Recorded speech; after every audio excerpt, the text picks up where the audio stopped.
Vadodara municipal commissioner દ્વારા આજરોજ 26 અને 27નું ડ્રાફ્ટ બજેટ રજૂ કરવામાં આવ્યું હતું. આપણે જાણીશું કે કયા કયા પ્રકારના રોડમેપ આવનારા વર્ષોમાં જે વિઝનરી કામો છે એ થવાના છે.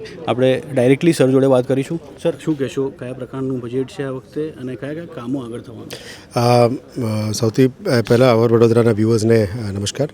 આ વખતનું વડોદરા મહાનગરપાલિકાનું 2026-27નું જે બજેટ છે એને અમે વિરાસતી વિકાસનું નામ આપ્યું છે. વડોદરાની જે કલ્ચરલ આઇડેન્ટિટી અને ઓળખાણ જે હેરિટેજ છે એને કોન્ઝર્વેશન પ્રામાણિકતામાં આપીને આવનારા દિવસોમાં જે વિકાસ કામો ઉપર જવાના છે એમાં સૌથી પહેલાં પાર્ટિસિપેટરી બજેટનું અમે કરવાનો પ્રયત્ન કર્યું છે, જેથી કરીને વડોદરાના નાગરિકોની સજેશન્સ અને સૂચનાઓને લઈને આગળ વધવા માગતા હતા. એ સૂચનાઓને અમલીકરણમાં લાવવા માટે અમે આ પ્લાનિંગ કરી હતી. સાથે સાથે મેક્સિમમ પાયાના સુવિધાઓ મ્યુનિસિપલ સર્વિસીસ પબ્લિકને મળે એ દિશામાં કામગીરી કરવાનું છે. અને જે વડોદરામાં પોલિસી ડ્રિવન અપ્રોચ જેની અભાવ હતી એને પોલિસી ડ્રિવન અપ્રોચમાં બજેટ પ્રિપરેશન શરૂ કર્યું છે, જેથી કરીને એક વસ્તુ માટે પોલિસી, ક્વોલિટી કંટ્રોલ, જે ગુણવત્તાપૂર્વક કામ થાય એના માટે ક્વોલિટી કંટ્રોલ સેલ, વિજિલન્સને સ્ટ્રેન્થન કરીને કામગીરી કરવાનું છે. અને પાયાના સુવિધાઓમાં મેક્સિમમ લગભગ 800 કરોડનું ફાળો પાણીની સુવિધા સ્ત્રોત વધારવા માટે અને ડિસ્ટ્રીબ્યુશન નેટવર્ક સારું કરવા માટે પ્લાનિંગ કર્યું છે. નેક્સ્ટ, ડ્રેનેજ જે સિસ્ટમ્સ છે એને પણ સયાજી ગાયકવાડ વખતનું જે ડ્રેનેજ સિસ્ટમ છે એને પણ અપગ્રેડેશન કરવાનું અત્યારે કામગીરી શરૂ કરવામાં આવી છે. એટલે આવનારા દિવસોમાં સ્ટોર્મ વોટર ડ્રેનેજીસ, એક્ઝિસ્ટિંગ ડ્રેનેજીસ બધાને સુધારો કરવા માટેનું કામગીરી છે. સાથે સાથ રોડ રસ્તા 121 new rods, almost 350 crore rods માટે વાપરવા માટે નક્કી કર્યું છે. એ પણ ગુણવત્તાપૂર્વક રોડ્સ અને સાઈડમાં યુટિલિટી ડક્ટ સ્કીમ સાથે કરવાનું છે. અને જે વડોદરા મહાનગરપાલિકામાં નવા સમાવેશ થયેલા ઓજી વિસ્તાર છે, આઉટગ્રોથ એરિયાઝ માટે ક્લોઝ ટુ 500 કરોડ સ્પેસિફિકલી ત્યારના રોડ, રસ્તા, પાણી, utility, street lights, gas pipelines આ બધા કામો માટે અલગથી પણ જાહેર કર્યું છે. સાથે સાથ પાણીનું જે સમસ્યા છે એને હલ કરવા માટે જે નવું એડોપ્શન છે એ કરવાના છે. સિટીની મેજર સમસ્યા છે એર ક્વોલિટી સુધારણા. એર ક્વોલિટી માટે પણ સ્મોગ ગન્સ પણ ખરીદવામાં આવશે. ક્લીન કન્સ્ટ્રક્શન પ્રેક્ટિસીસ ઇમ્પ્લિમેન્ટેશનમાં લાવવાના છે. વધારના ગ્રીન પ્લાન્ટેશન ડ્રાઇવ્સ કરવાનું નક્કી કર્યું છે. અને પબ્લિક માટે મેક્સિમમ ટુ મેક્સિમમ 30,000 ટાર્ગેટ આપ્યું છે. આ 30,000 ટાર્ગેટમાંથી 10,000 મકાનો આ વખતે આપણે ગરીબ અને મધ્યમ વર્ગના લોકો માટે મકાનો બનાવવાનું પણ નક્કી કર્યું છે. એટલે જે 12 DPR પણ બનાવવાનું શરૂ કરી દીધું છે. એટલે પાયાના સુવિધાઓ સાથે સાથે લોકોને મકાન આપવાની પણ જરૂરિયાત છે.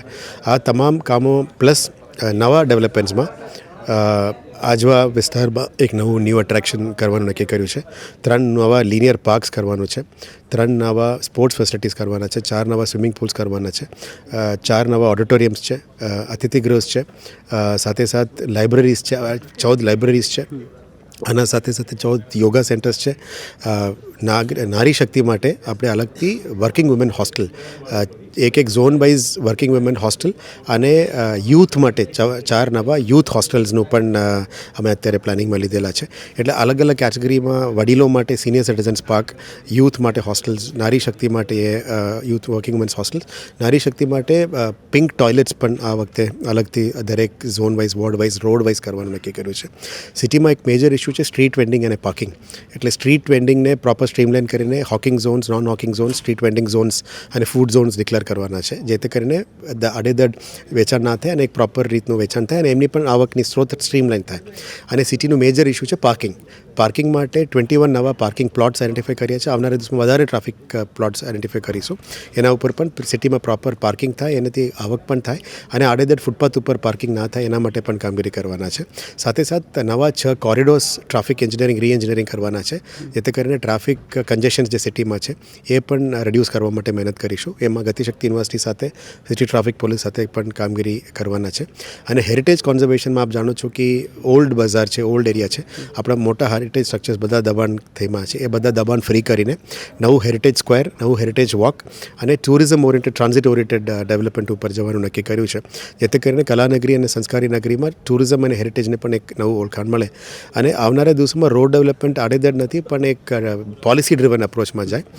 છેલ્લે સ્ટ્રીટ કેટલ અને સ્ટ્રીટમાં જે કેટલ ન્યુસન્સ છે એને પણ નિયંત્રણ કરવા માટે નવું પહેલ, નવું ઝોન વાઇઝ ટીમ્સ એ બધું કરવાના છે.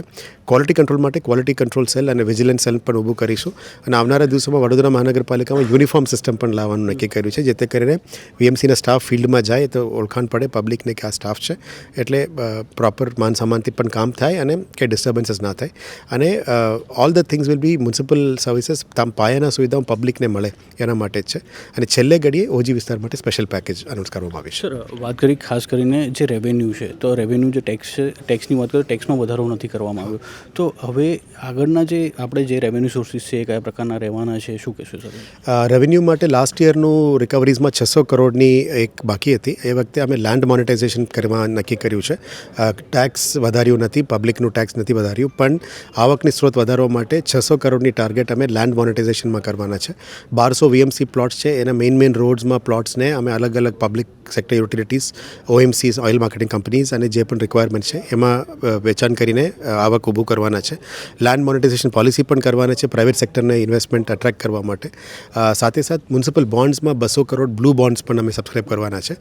VMC will be the first corporation to issue blue bonds, અને 100 કરોડ ગ્રીન બોન્ડ્સના સેકન્ડ ઇશ્યુ પણ જવાના છે, જે ઓવર સબસ્ક્રાઇબ થઈને 1400 કરોડ થઈ ગયા લાસ્ટ યર. એટલે ગ્રીન યુટિલિટીઝ માટે ગ્રીન બોન્ડ્સ, વોટર અને રીયુઝ અને રિલેટેડ વસ્તુ માટે બ્લુ બોન્ડ્સ, અને લેન્ડ મોનેટાઇઝેશન મારફતે 600 કરોડ, ટોટલ કુલ મળીને 900+ કરોડ અમે નવું આવક ઊભું કરવાનું નક્કી કર્યું છે. આનું પ્રક્રિયા પણ શરૂ થઈ ગઈ છે. ઓલમોસ્ટ 140 કરોડ અમે લેન્ડ મોનેટાઇઝેશન શરૂ કરી દીધી છે. Sir, as I am going through the 25th 26 કા ડ્રાફ્ટ બજેટ હતું એમાં, હવે એમાં જે આવક અને જાવક છે, તો એમાં કયા પ્રકારનું હાલ સ્થિતિ છે જોવા જઈએ? આવક કરતાં ખર્ચ વધારે કર્યું છે, એટલે અમુક જગ્યામાં લોન્સ પણ લેવાની હોય, ગ્રાન્ટ્સ સરકારનું લેવાનું હોય, અમુક જગ્યામાં બોન્ડ્સ પણ લેવાનું હોય. નેક્સ્ટ આવતા વર્ષમાં અમારું જે ચૂકવવાપાત્ર જે લોન્સ છે એ પણ વહેલા તકે ચૂકવણી થઈ જાય. રિકવરી ડેટ્સ ઓલમોસ્ટ 220 કરોડની રિકવરી જે બાકી છે એસેટ્સમાંથી, એ પણ રિકવરી માટે નોટિસ ઇસ્યુ કરવામાં આવી છે. આવનારા દિવસોમાં આ બધા રિકવરીઝ ઉપર વધારે એગ્રેસિવ ફોકસથી રિકવરી ઉપર કામગીરી કરીશું. સર, વાત કરીશું આપણે જે વીએમસી સેલ આપ કરવા જઈ રહ્યા છો, પણ જે પ્રકારે બજેટ એલોકેશન્સ તો આપે કીધું, પણ જે અધિકારીઓ પાસે વધારાના ચાર્જ છે એને આપણે કેવી રીતે એલોકેટ? યસ, આના માટે અલગ રિક્રુટમેન્ટ પણ કરવાના છે. અમે રિક્રુટમેન્ટ માટે જનરલ બોડીમાં પ્રપોઝલ મોકલ્યું છે. એ પાસ થયા પછી ક્લાસ 1 અને ક્લાસ 2 માટે નવું રિક્રુટમેન્ટ પણ કરવાના છે, કારણ કે એક સિટીનું આઉટકમ માટે પ્રોપર હ્યુમન રિસોર્સ પણ જરૂરિયાત છે. વીએમસીમાં સૌથી મોટું ઇશ્યુ અત્યારે પ્રોપર ક્વોલિટી મેન પાવરનો છે. એટલે આવનારા દિવસોમાં મેક્સિમમ રિક્રુટમેન્ટ ઉપર પણ ફોકસ કરીશું, અને જરૂરત પડે તો કોન્ટ્રાક્ચ્યુઅલ એન્જિનિયર્સની પણ લેવાની નક્કી કર્યું છે, જેથી કરીને આ બધું સેલમાં ક્વોલિટી લોકો આવે, જેથી કરીને ક્વોલિટી મેન પાવરમાં ઇન્વેસ્ટ કરવાથી આવનારા 20 વર્ષ સુધી પ્રોપર મેનેજમેન્ટ થઈ શકે. એ બાબતનું રિક્રુટમેન્ટ પણ આપણા માટે HR પ્રાયોરિટીમાં છે, અને આવનારા દિવસોમાં કરવાનું. જે રીતે આપણે જોયું કે વડોદરાના મ્યુનિસિપલ કમિશનર મહેશ સર જોડે આપણે વાત કરી, જે બજેટ એલોકેશન છે તેના સાથે જે અધિકારીઓ માટેની પણ જે રિક્રુટમેન્ટ પ્રોસેસ છે એ પણ થવાની છે.